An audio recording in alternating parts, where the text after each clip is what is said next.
Halo, siapa yang di sini tinggal di Jakarta? Atau pernah singgah di Jakarta? Sebagai warga Jakarta atau pernah ke Jakarta, pernah nggak sih ngerasa udaranya tuh kurang enak gitu untuk dihirup? Kalau pernah, yes, itulah yang namanya polusi udara. Eits, tapi sebelum lebih lanjut lagi, perkenalkan, namaku Johannes Credo Afrantestuso, mahasiswa program studi sarjana statistika FMIPA Unpad, NPM 140610230057. Oke, kita lanjut ya. Polusi adalah satu masalah yang sampai sekarang kayaknya masih jadi masalah deh bagi kota Jakarta. Jakarta sebagai kota metropolitan pada tahun 2025 tercatat sebagai kota dengan populasi terbanyak se-Asia Tenggara dengan kisaran 11,6 juta jiwa. Dengan jumlah populasi tersebut, pada tahun 2024 tercatat 24,3 juta unit kendaraan bermotor yang terdaftar di wilayah hukum Polda Metro Jaya. Fakta ekstrimnya lagi nih, sekitar 543.000 kendaraan bermotor memadati lalu lintas di ruas tol dalam kota Jakarta setiap harinya. Hal inilah yang diduga oleh banyak orang menjadi penyumbang polusi terbanyak bagi kota Jakarta. Selain itu, faktor musim ternyata juga berpengaruh loh pada masalah polusi ini. Polusi di Jakarta cenderung akan lebih tinggi saat memasuki musim kemarau atau saat musim kerja. Nah, pernah kepikiran gak sih sebenarnya bisa gak sih polusi di Jakarta itu kita ramal? Kita ramal nilainya apakah akan tinggi atau akan ke arah yang lebih baik. Sebenarnya bisa aja. Kita bisa meramal kondisi polusi Jakarta dengan menggunakan metode peramalan statistik. Di mana salah satu metodenya yaitu adalah Holt Winter. Metode Holt Winter sendiri bekerja dengan membagi data menjadi tiga komponen utama. Yang pertama itu level, di mana merupakan nilai dasar rata-rata saat ini. Yang kedua trend, yaitu arah perubahan dari waktu ke waktu, apakah akan naik atau turun. Yang ketiga adalah seasonal atau musiman, yaitu pola musiman yang berulang, misalnya per bulan atau per tahun. Nah, Holt Winter sendiri ini memiliki dua jenis, yaitu aditif dan juga multiplikatif. Dalam konteks polusi udara di Jakarta, kita bisa menggunakan model aditif karena variasi musiman cenderung nantinya akan lebih stabil dari tahun ke tahunnya.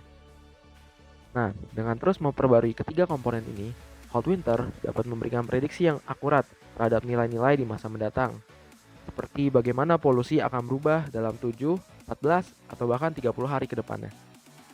Nah, biar lebih jelas lagi nih, kita langsung praktikin aja dengan menggunakan software Microsoft Excel dengan menggunakan data polusi Jakarta per bulannya. Baik, untuk selanjutnya akan dilakukan peramalan menggunakan metode Holt Winter. Namun pertama-tama akan diperlihatkan terlebih dahulu data seperti apa yang digunakan. Data yang digunakan merupakan Air Quality Index Kota Jakarta, di mana data diambil dari tahun 2020 hingga tahun 2025, dimulai dari bulan Mei 2020 hingga bulan April 2025, di mana data berjumlah 60. Selanjutnya akan dilihat apakah data mengikuti pola musiman atau tidak. Dengan menggunakan bantuan software R, didapatkan bahwa data mengikuti pola musiman dengan periodenya besar 12. Dengan data yang telah mengikuti pola musiman, kita dapat langsung melanjutkan ke tahap berikutnya dengan melakukan peramalan menggunakan metode Holt Winter. Hal pertama yang harus ditentukan terlebih dahulu adalah nilai alfa, beta, dan juga gamma. Nilai alfa ditentukan 0,619157,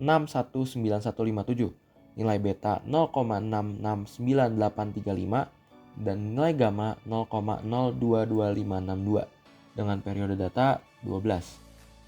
Selanjutnya akan ditentukan nilai inisialisasi dari pemulusan. Yang pertama, nilai inisialisasi dari pemulusan tunggal, di mana nilai inisialisasi dari pemulusan tunggal adalah data dari periode plus 1, di mana data ke-13.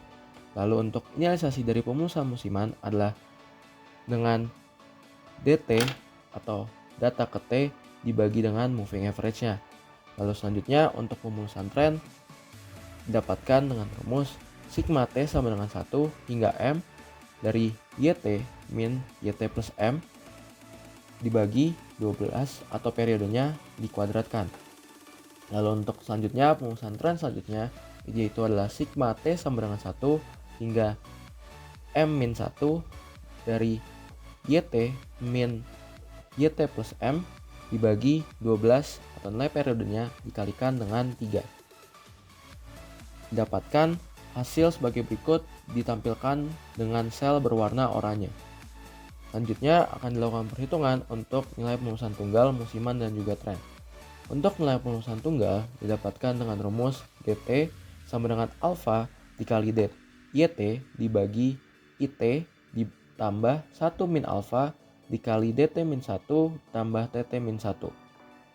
Selanjutnya akan dilakukan perhitungan untuk nilai pemenusan musiman, di mana IT sama dengan beta dikali YT dibagi dt ditambah 1 min beta dikali IT. Selanjutnya untuk nilai pemenusan tren didapatkan dengan rumus gamma dikali T dikurang dt min 1 ditambah 1 min gamma dikali tt min 1.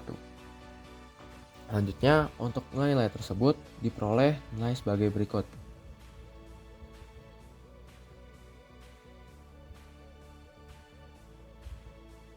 Setelah melakukan perhitungan nilai pemenusan tunggal, musiman, dan juga tren, kita dapat melakukan peramalan pada masing-masing data. Dimana di sini untuk rumus nilai peramalan yaitu adalah FT sama dengan DT ditambah TT dikali ke1 dikali IT. Lalu didapatkan nilai peramalan sebagai berikut.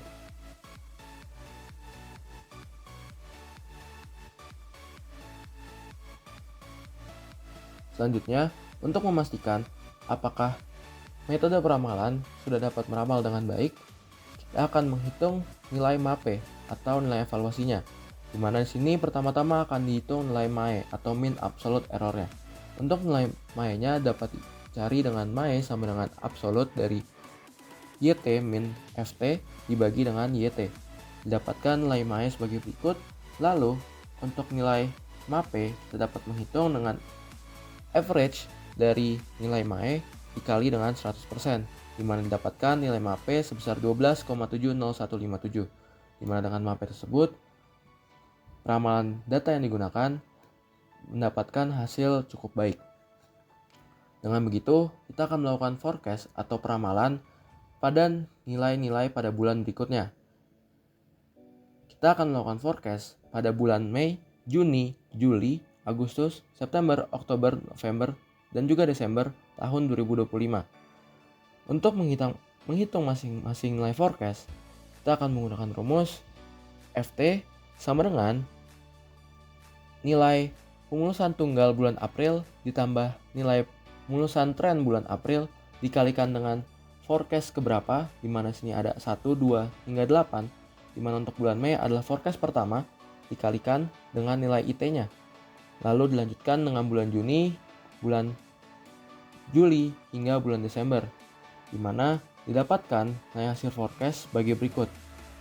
Dari nilai forecast yang ada, didapatkan bahwa data memiliki pola yang cukup serupa dengan data-data pada bulan-bulan sebelumnya, di mana dengan begitu dapat dikatakan bahwa peramalan menggunakan metode Hot Winter dapat meramal dengan cukup baik untuk data Air Quality Index pada kota Jakarta.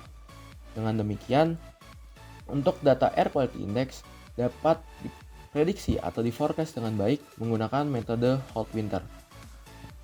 Terima kasih yang sudah menonton, semoga apa yang sudah dijelaskan dapat bermanfaat bagi banyak orang. Terima kasih.